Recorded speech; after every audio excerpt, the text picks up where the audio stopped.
மகாமுனி சித்தர் சொன்னதை கேட்டு ஜடாமுடி அதிர்ச்சி அடைகிறாள். பின் அவள், என்ன நடந்தாலும் அவனை நான் கொல்லாமல் விடமாட்டேன். என் மகன் இன்று இறந்து ஆன்மாவாக மோட்சமடையாமல் இன்றும் இப்பூலோகத்தில் எங்கேயோ சுற்றித் திரிகிறான் என்றால் அதற்கு அந்த சிறுவன் தானே காரணம். அப்போது சித்தர் திடீரென குறுக்கிட்டு என சத்தமாக சிரித்துவிட்டு, நீ நினைப்பது தவறு ஜடாமுடி. அன்று அப்போரில் என்ன நடந்தது என்று உனக்கு தெரியுமா?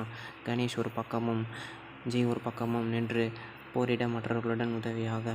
அப்போது ரோமிய நாட்டு மந்திரிக்கு ஒரு வினோத எண்ணம் தோன்றியது. ஜெயை நாம் எப்படியாவது கொன்றுவிட்டால்தான் நினைத்தது நடக்கும், ருத்ரகாளியின் அருளும் கிடைக்கும்.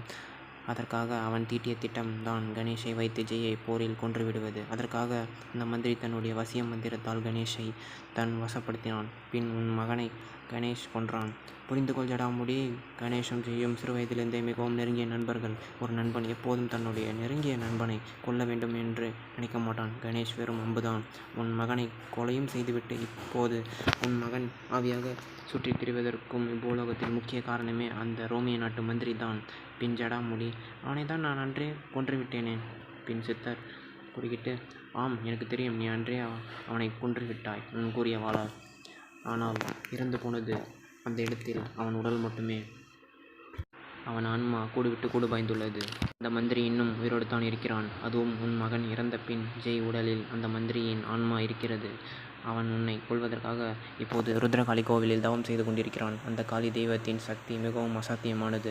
அவள் பேர் போன மந்திரங்களையும் கற்று தேர்ச்சி பெற்றவள். அவளுக்கு இன்னொரு பெயரும் உண்டு, மயான காளி. அதே நேரம் மறுபுறம் மாலவ மகாதேவனும் காரில் கணேஷுடன் வீட்டிற்கு சென்று கொண்டிருந்தனர். அப்போது திடீரென கணேஷுக்கு ஃபிக்ஸ் வந்தது. இதை பார்த்து மாலவ மகாதேவனும் அதிர்ச்சி அடைகின்றனர். எங்க கார் நிறுத்துங்க. கார் திடீரென நின்றது.